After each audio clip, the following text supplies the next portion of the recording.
All right, we're going to do a hierarchical multiple regression as fast as humanly possible. So the first question is, what are the predictors? That's pretty easy. It's age, annual income, minutes of exercise per month. The outcome is how many days they will stay in the hospital. So that's the whole insurance thing, right? They're trying to predict what factors will predict how long a person's going to stay in a hospital. These guys are all retirees, so, God bless them. And the third one is, since this is a hierarchical regression, how many models are we going to use? There should be one model per factor. So if we have 1, 2, 3 factors, we're going to have 3 models. Okay, so now we have to check to see if it violated any of the assumptions for the multiple regression. In order to do that, it's easier just to run the multiple regression first. So hold on one second, and I'll pull up SPSS. All right, here's the data. It's been cut and pasted into the SPSS data sheet. You're going to go to Analyze, Regression, Linear. Move this over. Okay, so the DV is days in the hospital. So by order, and we were told to do it in this order, so we're assuming age has a big factor of predicting how many days in the hospital. So we're going to make that first. We're going to click Next. Annual income. Next, exercise, and that's it for there. But let's go ahead and pick the statistics. We're going to want the Durbin-Watson test and the collinearity. Again, we're just testing for the assumptions right now. Okay, so we're going to click Continue. We're going to do the residual plots and put a lowest line in there. And we're going to check the Mahalanobis. And that should be it. So we're going to click OK. And again, we're just going to check out the assumptions real fast. So hold on. All right, here is the SPSS output sheet. And I'm just going to pull up we cut and pasted the answers into the Word. Let me pull that up. Hold on one second. Assumption number 1, normality. Okay, we used the Mahalanobis distance test. And the maximum from our set of data was 8.9. And from the calculated critical Mahalanobis distance sheet, it is for three IVs and 80 sample sizes, like 19 or 20. So we don't have any outliers. And then the second test was independence of observation or autocorrelation for this, and we checked the Durbin-Watson.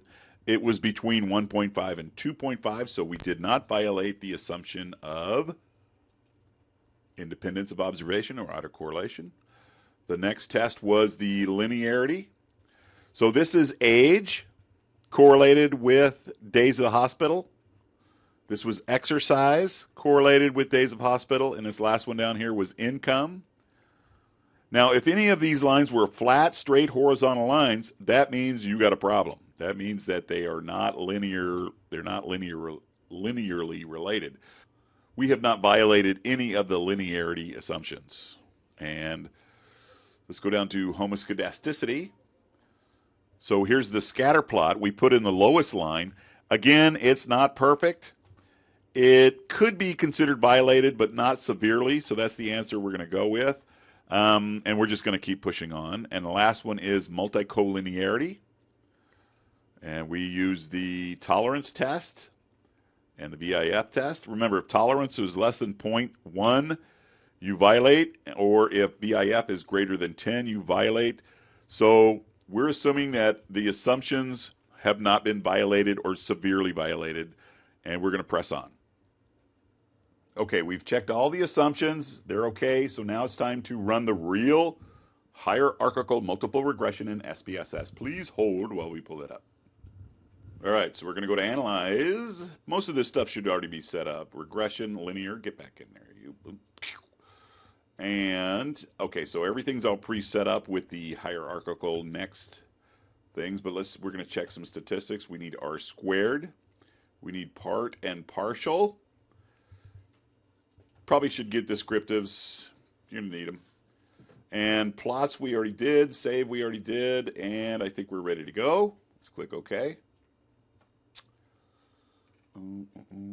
So here's our new regression model. Let's see what it means here.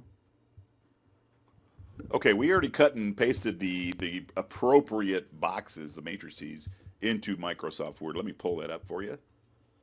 All right, number 5. Which of the models were significant? The first one was not, and that was simply with age, right? You can look down under here. So the first model only had one predictor, it was age, and that was not significant at predicting stay, which I found kind of surprising. But the second model, it took age and then it added annual income. It was a significant model. The third model added age, income, and exercise, and that too was significant. So we had 2 significant models. Next question. So from model to model, so the first model, there was, it was, the R squared is tiny, which means that age is not a good predictor of days in the hospital. But the second one, which was annual income, look at that R squared change. That's huge.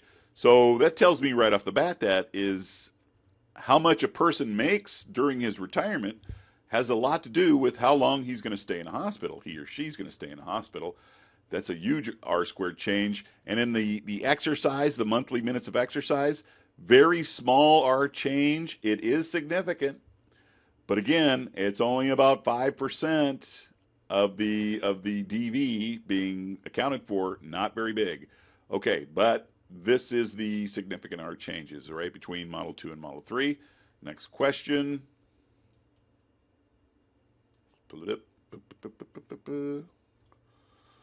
So let me move this over a little bit. So what we chose is we chose Model 3 because we were, the scenario is the boss asked us to check on these 3 different factors, age, income, and exercise. So we included that into the third model. So that's the one we chose to interpret.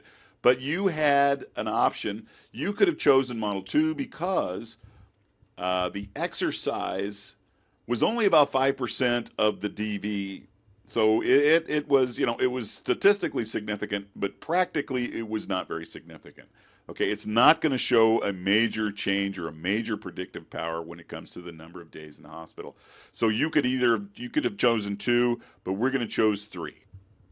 All right, according to Model 3, that's the one we're using, the best predictor by far of how long one of these retirees was going to stay in a hospital was how much they made, their annual income. Look at that beta weight. It's 0.573, and it's very, very significant. Okay, so, and then coming in, number 2 had to be exercise per minute. It's not very big. It's not very large, but it is significant. Okay, and age was not significant, so we're not even going to look at that. So again, it is annual income is the best predictor in this model. So the next question is, with our model, we chose number 3. We're looking for the unique contributions and the shared contributions. In other words, we're looking for the partial correlations and the semi-partial correlations. So let's go ahead and look those up on our SPSS output. So here they are, right? Annual income, the partial, that's the shared contribution, is 0.584. Remember, you got to square that, and that tells you what percent of the variance annual income can explain in the DV. This is the shared, partial is the shared. In other words, it's shared with the exercise. And then annual income by itself is simply the part. SPSS calls it part, we call it semi-partial correlation. And again, you would square that number. And for exercise, you would square that number, and that would tell you the shared variance explanation of exercise and the unique explanation power of exercise would be that squared, and we did it up here. Just remember that the partial correlation is where we control for the other variable, and the semi-partial is we subtract out the other variables, and it's simply that variable all by itself. That's what we call unique.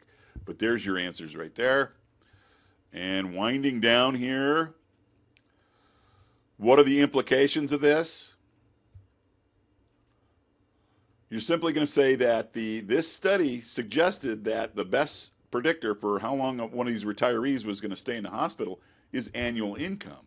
And surprisingly, age was not a significant predictor. In other words, age really didn't have anything to do with how long these guys were going to stay in the hospital. And even though exercise was significant, it wasn't very significant. It had such a small R squared change, if you remember, that it does have a statistically significant, but it's not practically significant. So, so even though exercise was statistically significant, it was not practically significant. So that's what I would tell my boss.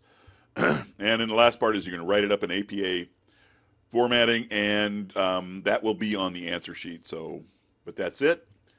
Hope you enjoyed it. MGZ and Copilot out.